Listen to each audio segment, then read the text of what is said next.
Welcome back to the church building. I'm Andy, and we're reading through the whole Bible, cover to cover.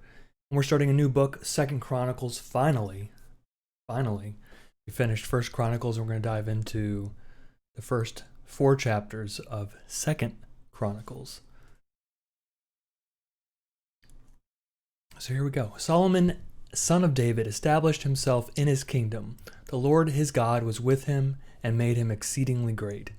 Solomon summoned all Israel, the commanders of the thousands and of the hundreds, the judges, and all the leaders of Israel, the heads of families.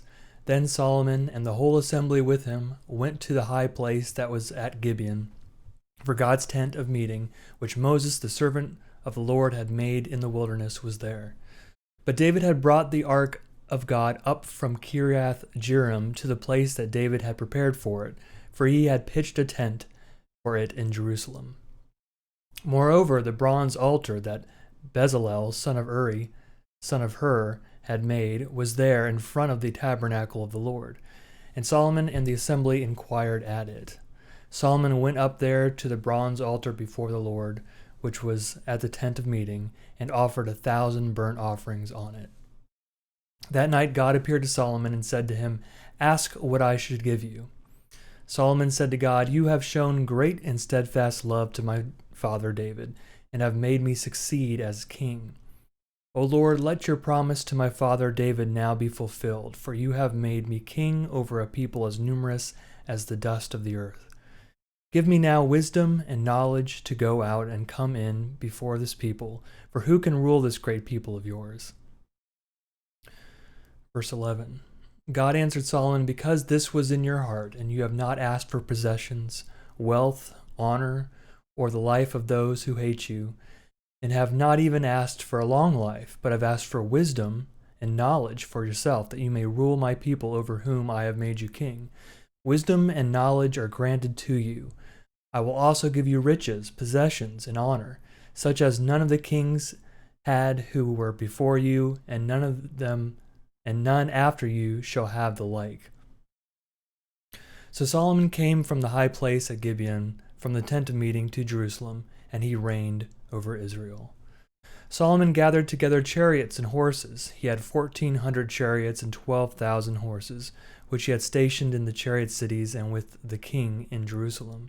The king made silver and gold as common in Jerusalem as stone, and he made cedar as plentiful as the sycamore of Shephelah. Solomon's horses were imported from Egypt and Kew. The king's traders received them from Kew at the prevailing price. They imported from Egypt and then exported a chariot for 600 shekels of silver and a horse for 150. So through them these were exported to all the kings of the Hittites and the kings of Aram. Chapter 2. Solomon decided to build a temple for the name of the Lord and a royal palace for himself. Solomon conscripted 70,000 laborers and 80,000 stonecutters in the hill country, with 3,600 to oversee them. Solomon sent word to King Hiram of Tyre, "Once you dealt with my father David and sent him cedar to build himself a house to live in. I am now about to build a house for the name of the Lord my God, and dedicate it to him for offering fragrant incense before him, and for the regular offering of the rows of bread, and for burnt offerings, morning and evening, on the Sabbaths and the new moons, and the appointed festivals of the Lord our God, as ordained forever in Israel. The house that I am about to build will be great, for our God is greater than other gods. But who is able to build him a house, since heaven, even highest heaven, cannot contain him? Who am I to build a house for him, except as a place to make offerings before him? So now send me an artisan skilled to work in gold, silver, bronze, and iron, and in purple, crimson, and blue fabrics, trained also in engraving, to join the skilled workers who are with me in Judah and Jerusalem, whom my father David provided. Send me also cedar, cypress, and algum timber from Lebanon, for I know that your servants are skilled in cutting Lebanon timber. My servants will work with your servants to prepare timber for me in abundance, for the house I am about to build will be great and wonderful. I will provide for your servants, those who cut the timber, 20,000 cores of crushed wheat, 20,000 cores of barley, 20,000 baths of wine, and 20,000 baths of oil. Verse 11. Then King Hiram of Tyre answered in a letter that he sent to Solomon, because the Lord loves his people, he has made you king over them. Hiram also said, Blessed be the Lord God of Israel, who made heaven and earth, who has given King David a wise son, endowed with discretion and understanding, who will build a temple for the Lord and a royal palace for himself. I have dispatched Hiram Abi, a skilled artisan, endowed with understanding, the son of one of the Danite women, his father a Tyrian. He is trained to work in gold, silver, bronze, iron, stone, and wood, and in purple, blue, and crimson fabrics and fine linen, and to do all sorts of engraving, and execute any design that may be assigned him, with your artisans, the artisans of my lord, your father David.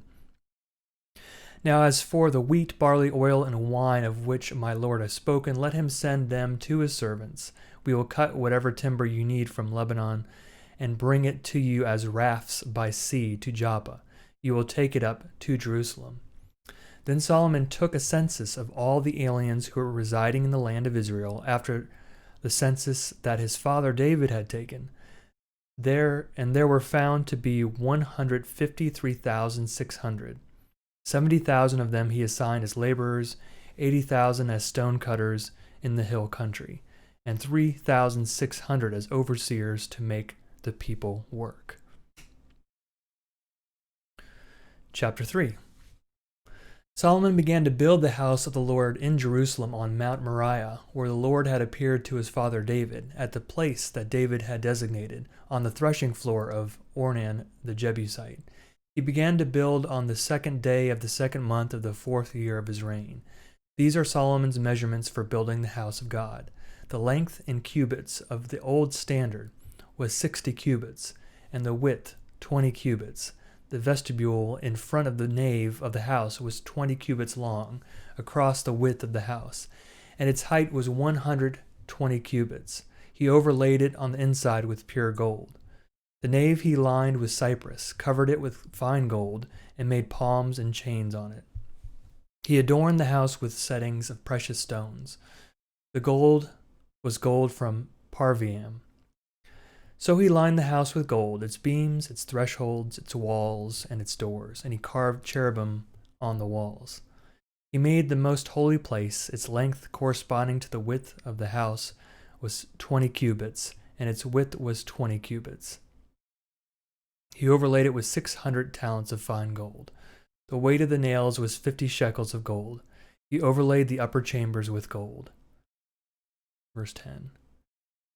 In the most holy place he made 2 carved cherubim and overlaid them with gold. The wings of the cherubim together extended 20 cubits. One wing of the one 5 cubits long touched the wall of the house, and its other wing 5 cubits long touched the wing of the other cherub. And of this cherub, one wing 5 cubits long touched the wall of the house, and the other wing, also 5 cubits long, was joined to the wing of the first cherub. The wings of these cherubim extended 20 cubits. Makes sense. The cherubim stood on their feet facing the nave.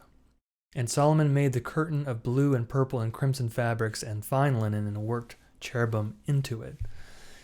In front of the house he made 2 pillars of 35 cubits high, with a capital of 5 cubits on top of each. He made encircling chains and put them on the tops of the pillars. He made 100 pomegranates and put them on the chains. He set up the pillars in front of the temple, one on the right, the other on the left, and the one on the right he called Jachin, and the one on the left Boaz. So he named the pillars. Chapter 4. He made an altar of bronze, 20 cubits long, 20 cubits wide, and 10 cubits high. Then he made the molten sea. It was round, 10 cubits from rim to rim, and 5 cubits high. A line of 30 cubits would encircle it completely. Under it were panels all around, each of 10 cubits surrounding the sea. There were 2 rows of panels cast when it was cast. It stood on 12 oxen. 3 facing north, 3 facing west, 3 facing south, and 3 facing east. The sea was set on them. The hindquarters of each were toward the inside. Its thickness was a handbreadth. Its rim was made like the rim of a cup, like the flower of a lily. It held 3,000 baths. He also made 10 basins in which to wash, and set 5 on the right side and 5 on the left. In these they were to rinse what was used for the burnt offering. The sea was for the priests to wash in. Verse 7. He made 10 golden lampstands as prescribed and set them in the temple, 5 on the south side and 5 on the north. He also made 10 tables and placed them in front of the temple, 5 on the right side and 5 on the left. And he made 100 basins of gold. He made the courts of the priests and the great court and doors for the court. He overlaid their doors with bronze. He set the sea at the southeast corner of the house. And Huram made the pots, the shovels, and the basins. Thus Huram finished the work that he did for King Solomon on the house of God. The 2 pillars, the bowls, and the 2 capitals on the top of the pillars, and the 2 lattice works to cover the 2 bowls of the capitals that were on the top of the pillars, the 400 pomegranates for the 2 lattice works, 2 rows of pomegranates for each lattice work to cover the 2 bowls of the capitals that were on the pillars. He made the stands, the basins on the stands, the 1 sea and the 12 oxen underneath it, the pots, the shovels, the forks, and all the equipment for these Huram-Abi made of burnished bronze for King Solomon for the house of the Lord. In the plain of the Jordan, the king cast them in the clay ground between Succoth and Zeradah. Solomon made all these things in great quantities so that the weight of the bronze was not determined. Verse 19. So Solomon made all the things that were in the house of God, the golden altar, the tables for the bread of the presence, the lampstands, and their lamps of pure gold to burn before the inner sanctuary as prescribed, the flowers, the lamps, and the tongs of purest gold, the snuffers, basins, ladles, and fire pans of pure gold. As for the entrance to the temple, the inner doors to the most holy place, and the doors of the nave of the temple were of gold. Thanks for following along. I'll see you next time as we continue 2 Chronicles.